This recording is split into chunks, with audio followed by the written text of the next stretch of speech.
Barsiso al-Abid, yang berarti sang ahli ibadah. Begitulah orang-orang memberi gelar kepadanya. Predikat itu disematkan karena ia memang orang yang sangat tekun beribadah. Bahkan sampai-sampai malaikat pun terkagum atas ibadahnya. Barsiso merupakan seorang guru spiritual yang ulung. Konon, ia memiliki 6.000 murid yang semuanya berilmu tinggi dan memiliki keramat bisa terbang. Dikisahkan, Barsiso juga memiliki sebuah kesaktian. Apabila ia menemui orang gila dan kemudian menyentuhnya, maka seketika orang gila tersebut sembuh. Dan itulah yang terjadi saat itu pada seorang gadis anak raja. Sang putri mengalami gangguan jiwa. Atas perintah sang raja, diutuslah pasukan kerajaan untuk membawa sang putri ke tempat Barsiso di tengah hutan agar ia memperoleh perawatan rehabilitasi dengan harapan agar menemui kesembuhan. Berangkatlah para pasukan dengan membawa putri raja yang sedang sakit jiwa.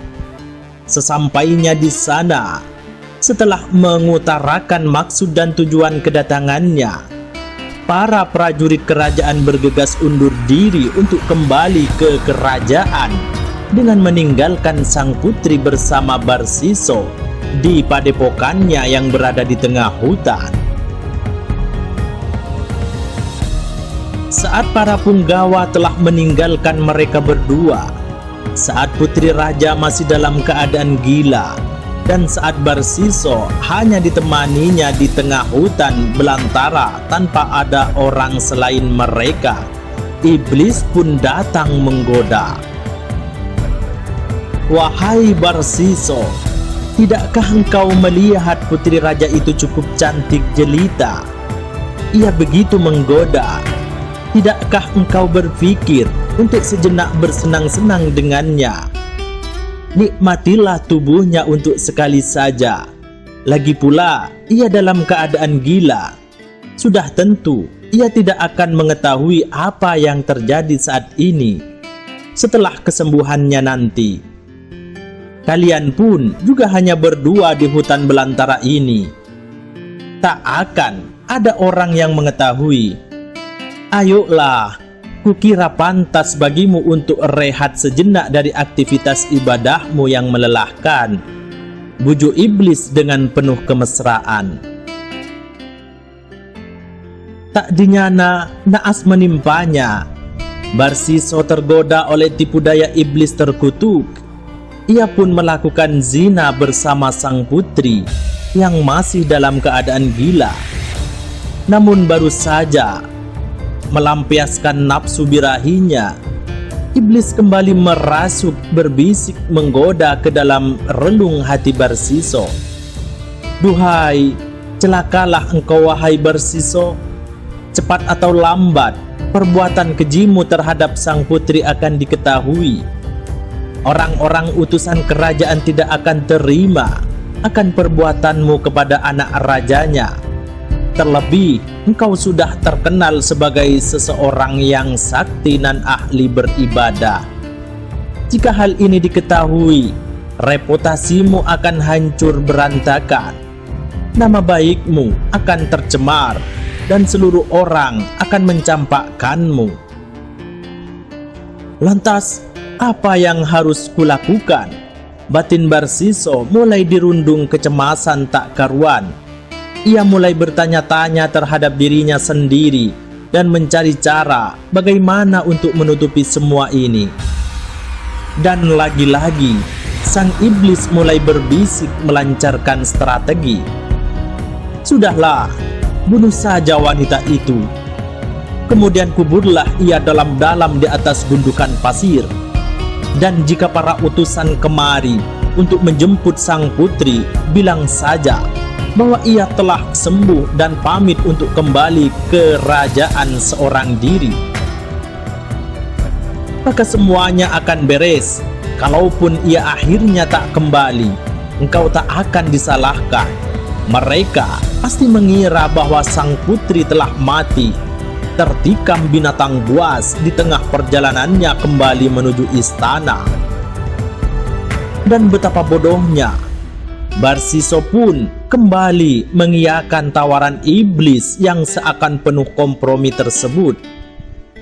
Dibunuhlah sang putri olehnya, dan kemudian ia kubur dalam-dalam hingga sekiranya tak seorang pun mengira ada mayat di bawah sana. Akhirnya sekarang tuntas sudah semuanya. Batin Barsiso penuh lega.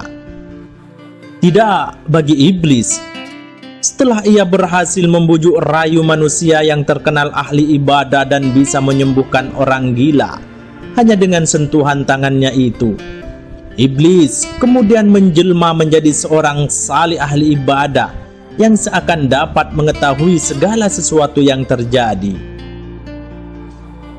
Iblis pun masuk ke istana, menemui sang raja dan menceritakan apa yang terjadi terhadap putrinya dan Barsiso di tengah hutan belantara.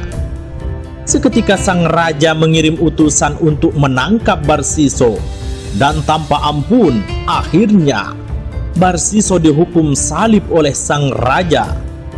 Sungguh kini Barsiso sudah tak mampu melakukan apa-apa. Di tengah kelemahan Barsiso ini, dengan licik sang iblis kembali memanfaatkan keadaan untuk menjerumuskan lebih dalam ke lembah kekufuran. Iblis pun berkata kepada Barsiso dengan penuh rasa iba, "Duhai, alangkah malangnya nasibmu Barsiso. Engkau sekarang terhukum salib oleh sang raja. Namun janganlah kau hiraukan. Sebentar lagi penderitaanmu akan berakhir. Aku akan menolongmu. Tapi ada satu syarat yang harus kau penuhi." "Apa itu?" "Sungguh akan kulakukan asal engkau menyelamatkan," tanya Barsiso kegirangan. "Sembahlah aku," kata sang iblis. "Bagaimana aku dapat menyembahmu jika tubuhku tersalib oleh kayu?" kata Barsiso di tengah kondisinya yang semakin layu. "Cukuplah bagimu Barsiso untuk isyarat saja, entah itu dengan anggukan atau sekedar kedipan mata sebagai ganti sujudmu kepadaku." Dengan sisa-sisa tenaga, Barsiso yang mulai melemah pun akhirnya melakukan apa yang diperintah oleh iblis. Sayang, seketika itu juga Barsiso mati dan iblis pun tak menyelamatkannya, sedangkan ia telah mati dalam keadaan kufur terhadap Allah Subhanahu wa ta'ala.